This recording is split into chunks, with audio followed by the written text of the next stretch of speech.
I lost 75 pounds and kept it off for years, and one of the biggest shifts for me had nothing to do with willpower at the dinner table. I'm Dr. John Go, I'm an ophthalmologist here in LA, and a lot of guys assume that overeating always comes from lack of discipline. But for many people, there's a simpler mechanical tool hiding in plain sight. You eat faster than your brain can register that you're full. It's not the whole story, but it's one of the easiest wins, and it's called satiety lag, and one utensil can help. Let me show you how this works. This, a fork. The way you use this can significantly influence how much you eat, not because of what's on it, but because of how fast it moves. If you shovel a meal down in 6 minutes, your fullness signal hasn't had enough time to catch up, so you can finish your meal still feeling hungry and go back for more. Slow this down and you can eat less without trying. Willpower isn't usually the whole issue. When you eat, your gut and your brain talk through fullness hormones. That conversation is slow. Researchers have found that slower eaters release significantly more of the hormones PYY and GLP-1, two chemicals linked to satiety.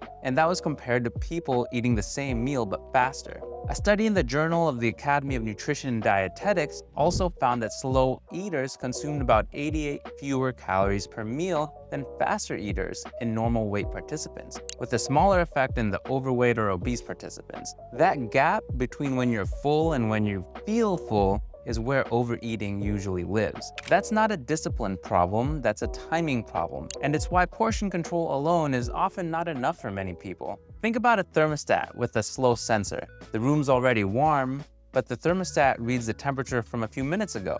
So the heat keeps pumping and it overshoots. Your fullness works the same way. Slowing down gives that sensor, that is your brain, time to read the real temperature, that is your fullness level. So you stop at the right point instead of overshooting every single meal. And this compounds. Overshoot by even 300 calories at every meal, times 3 meals a day, that's close to 1,000 extra calories before you even factor in snacking throughout the day. That's not a small leak. And for most people, that's a meaningful piece of why the scale won't move, no matter how clean their food choices are. And there's a second piece most people miss. In a 2013 review by Robinson and colleagues, eating attentively was linked to lower later intake, while distracted eating had the opposite effect. In plain English, if you're scrolling while watching TV while you eat, your brain is less likely to register that meal clearly, and you're more likely to keep eating afterward. So here's what to do. Put the fork down between some of your bites. That single habit alone forces your body to pause. Eat without a screen because attention matters just as much as pace. Start your meal with protein and vegetables first because they take longer to chew and can help slow the meal naturally.